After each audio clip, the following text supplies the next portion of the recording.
Folks, time to keep up with the Joneses. Jerry, truly is the gift that keeps on giving during this holiday season. Now listen to this. You can't make it up. In a recent interview with the Wall Street Journal, Jones admits to intentionally fueling the quarterback controversy in Dallas because it creates storylines and drama. That's one of the things that makes sports interesting. I do feed that. Max, if you're Dak Prescott, what should you think about this? Well, first of all, I don't know if I'd believe Jerry Jones. It's human nature. Look, sometimes we have this, like a piece of behavior in our own life.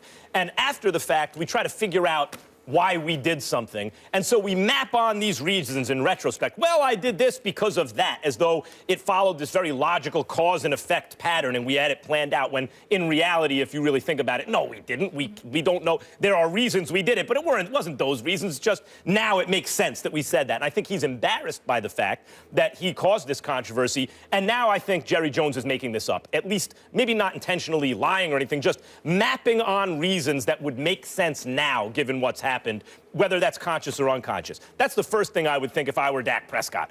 The next thing I would think is, if this dude is telling the truth, and that's the way he intends, or that's the kind of leadership he wants to show for this franchise as the owner, who also likes to be called coach and is the self-appointed GM, although we know his son now, thankfully for the Cowboys fans, has much more influence on personnel decisions, then I would say, what kind of way is that to lead? If we are to take Jerry Jones at his word, why should leadership be rooted in sowing dissension and falsehoods, right? Why isn't it rooted in integrity and truthfulness? Like if you look at the way Greg Popovich leads the Spurs, he doesn't need to rely on dishonesty as the root of the leadership in order to stir things up. What kind of leadership is that? So I would say, I don't think he really knows why he said it, in fact. So I would say that the first explanation, I don't even take at face value. But if you are to take it at face value, it's even worse for Jerry Jones, because then he's just a bad leader. Well, listen, you sound like Dear Abby right now. Let me be very, very clear about that. And I understand where you're coming from, but damn, the bottom line is it's far more simpler than you explained.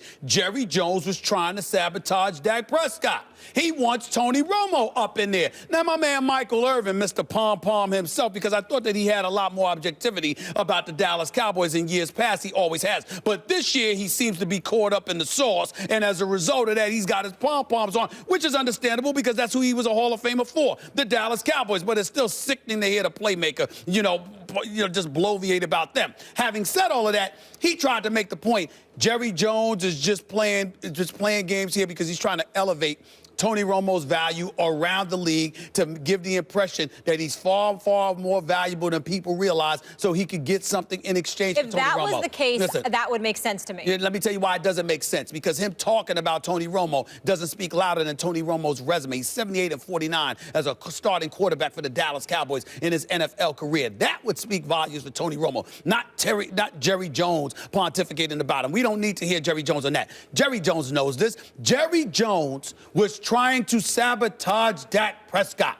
Jerry Jones, I'm not saying he wanted the kid hurt. He knows the kid is his future. And not only that, Jerry Jones, I'm not being as insidious as that to say that he would wish some physical harm to a person. I would never be that irresponsible. What I am saying is, if there was a way in Jerry Jones' mind, if there were a way for him to win that coveted and evasive Super Bowl with Tony Romo as his quarterback instead of Dak Prescott, he'd take it any day of the week and twice on Sundays. That's who we're listening to when we're listening to Jerry Jones. Jerry Jones wants Tony Romo to be that quarterback. He does not want this team to win the Super Bowl without Tony Romo on the field. He doesn't want Tony Romo on the sidelines for the Super Bowl championship. Are you saying he would rather not win the Super Bowl than win it without? No. So his first priority is win the Super Bowl. His first priority is win. Then it's win with Romo. There you go. That's exactly what I'm saying. The problem is when you take your eye off the ball like that, you don't win with Romo, and then I think it's win the Super Bowl. No. It's not win. No. He doesn't want to sacrifice a Super Bowl championship for Romo.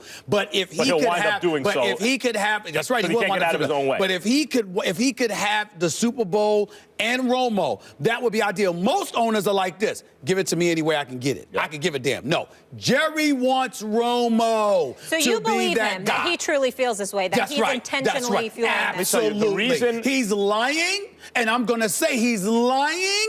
He wants Tony Romo up in there. This is not a game to him. Every day that Dak Prescott goes out there and performs lights out It is a thorn in Jerry Jones' side to some degree because he loves it, but it's bittersweet because he wants Romo in there. Here's the problem with Jerry Jones. He's not that good. He's not good enough to get away with that, to try to win in a certain way. Let me tell you, the greatest owner in the history of American team sports by far, and I love Steinbrenner, I'm a Yankees fan, but it's clearly the late, great Dr. Jerry Buss. That guy won 10 championships in like 30 years and was in like 5 others. And he was able to not only win and really overtake the Celtics as the dynasty in that sport, but do it in a certain way. He actually said, I need this to be entertainment. I need it to be showtime. Almost anyone else who ever lived can't do both. You can't become the great championship dynasty and do it with a certain brand that you want to promote. That's impossible. Only Dr. Jerry Buss has been able to do it. Jerry Jones ain't Jerry Buss. He's not a pale imitation of Jerry Buss. He can't win the Super Bowl since he was able to manipulate the salary cap by ushering in the era of the salary cap, followed by manipulating the rules by inventing, because he is a brilliant businessman, obviously, inventing the prorated bonus structure, getting around the cap. Since he manipulated that, he hasn't won a single Super Bowl under rules that treat all the teams evenly and fairly. Hasn't been able to do it. So he's not even good enough as an owner to win a Super Bowl under the current structure, let alone to try to do it a certain way. I'd love to know how the locker room feels about this. Listen, we don't know. They're not going to admit anything because they're winning. And why upset the apple cart? But if you're Dak Prescott, why say anything or feel anything? Because there's nothing you can do about what he feels, but you can do everything about what he does by going out there and performing because you've got Cowboys Nation behind you. Plus, you've got that offensive line and Ezekiel Elliott to buffer you to the point where even Des Bryant is sitting up there going like this because you understand the train that y'all are rolling on right now. But make no mistake about it. This is not a ploy. Jerry Jones wants Tony Romo in there. Jerry Jones is smart enough not to do harm to his meal ticket for the future. But if Jerry Jones had his way, Tony Romo would be the quarterback. Just the other day, there was some event going on. I don't know whether it was high school or college. He was at the game. And who was sitting next to him? Who was sitting next to him? Tony it was Romo, his adopted son. They hang together. They eat dinner together. They socialize. They're on the phone together. Let me tell you something right now. Tony Romo loves this man, and this man loves Tony Romo like a son. It's nothing negative against Dak Prescott, but this man wants Romo in the worst way. Will he one day love Dak Prescott like a son? Listen, I don't think you'll love. That might be once in a lifetime relationship. This is a romance. Listen, he's got love for the playmaker. Listen, what you say? He's got love for the playmaker. He might have some love for prime time, little love for Emmitt Smith and all of those guys. But there's something special about particular relationships. Well, but there's something special about particular relationships. I'm not saying he's not going to love Dak Prescott, but Dak Prescott will never be Tony Romo. Listen, they can relish, especially if he wins a Super Bowl, and never be Tony Romo. There you go. They can relish in the fact they've made a lot of money together. Probably not win a chip. Coming up next, Christian McCaffrey has been highly criticized since he's decided to sit out of his final college game in order to prep for the NFL draft. Should he be catching so much flack? Plus, Cam Newton looking like his old MVP self last night, but one play's got him twisted. Listen up. On a Tuesday, thank you so much for hanging with us. Stephen A. in the house, Max Kellerman, Molly Farrow. What's up? How are you doing? What's going on? Why are you so fired up? Let's go. Oh, let's go. I don't know. Is this Wednesday Eve, or does that make it worse? Oh, no. I'll take Wednesday Eve. Ain't about Wednesday Eve. It's about a whole bunch of chirping that was going on in the nation's capital over the last few months. I'm naming names. I'm naming names. Let's go. Let's go. How y'all doing? Let's go. Monday Night Football has not been kind to our nation's capital. Just ask one Stephen A. Smith. The Redskins are 1-16. Listen to that, 1-16 at home on Monday Night Football since 1998, falling to a Panthers team that is last in the NFC South. Last year's NFC East champs are now 7-6-1, third in the NFC East, and fell from the 6th spot to the 8th spot in the NFC. Mr. Smith. Do I have your undivided attention? Oh, yeah? Go ahead. Ask the question. Ask the question right here. What's happened to the Redskins? Oh, they flopped. I'm sorry. Let me. How would you like me to do this, Max Kellerman? Do you want me to say they flopped, You want me to go like this? You want to go like this? That's what y'all want me to do? Don't get in trouble. I don't know. I just remember they were talking a lot. I didn't know slash mark or whatever. I said choke. I ain't getting no trouble for choking. You choked. I didn't choke. You understand? I'm not wishing ill will upon you. I believed in the Redskins. Am I not? Am I lying? Did I not believe in them? Did I not talk about Deshaun Jackson? Did I not talk about Pierre Garçon? Did I not talk about Jordan Reed? Did I not talk about all of these dudes? Did I not talk about Matt Jones? Did I not warn that dude to not run his mouth before they played against the Cowboys? Because they ain't had a running game since. Did I not warn him about that? Did I not talk about Kirk Cousins and how I applauded this man, believing in himself, betting on himself, approaching his final year of the contract, taking a franchise tag for $19.95 million?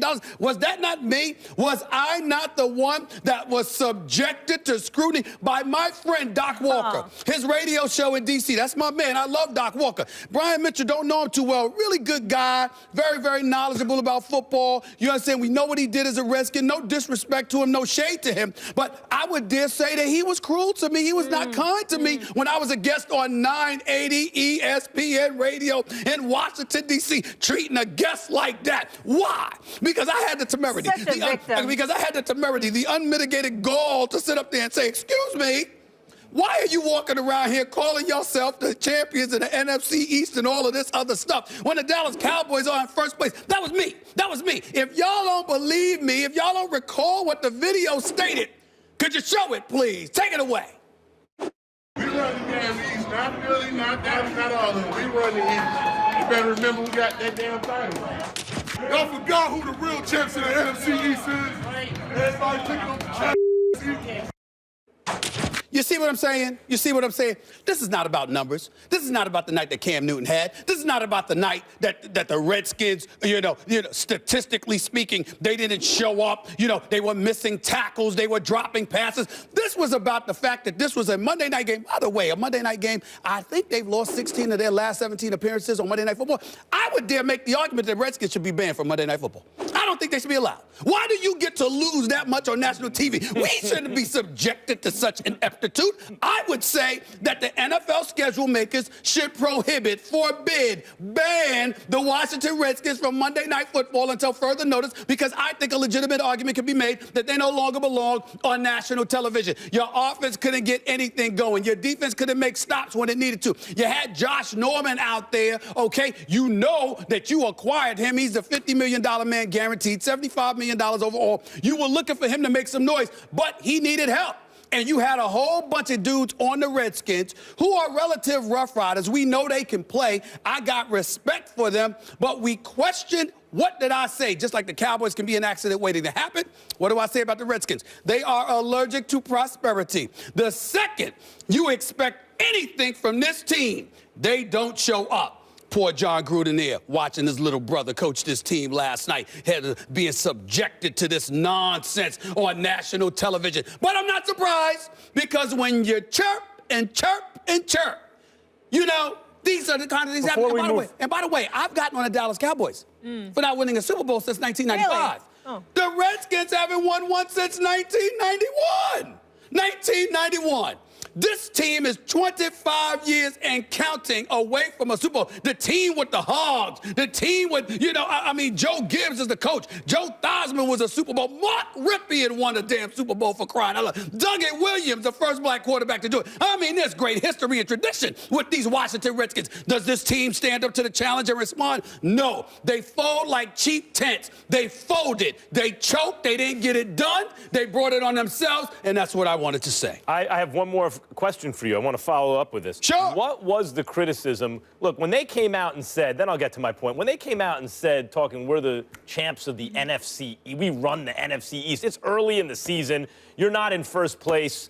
Who cares who wins you got to be kidding me. You get shellacked in the playoffs in your one playoff game last year, whooped up on and at home, and you're talking smack early in the next season. So you were critical of them. You said they were cruel to you when you went on local radio. How were they cruel? What did they say? I must say, I'll allow me to regurgitate that.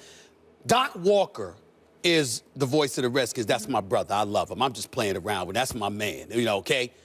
But my man Brian Mitchell, I don't know him that well, but cool brother. He go on the radio show, and I'm like, yo, man, could you let me talk? I ain't ask you to be on the damn show. I don't care whether you're on the show or not. I was like, treating a guest this way. He was so disrespectful to me.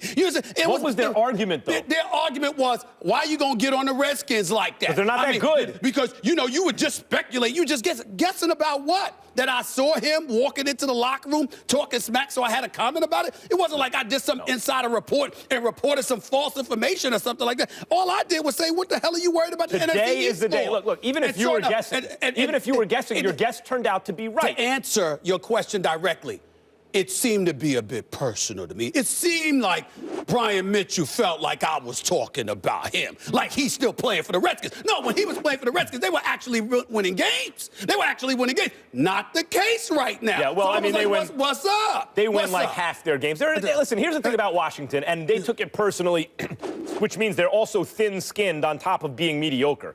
They are, as Richard Sherman once said about Crabtree, which hasn't turned out to be true, but it is true about Washington, mediocre. Your franchise, actually a terrible owner, actually a subpar franchise, but the team, this iteration of the franchise, this team is mediocre. You're an 8-8 type team.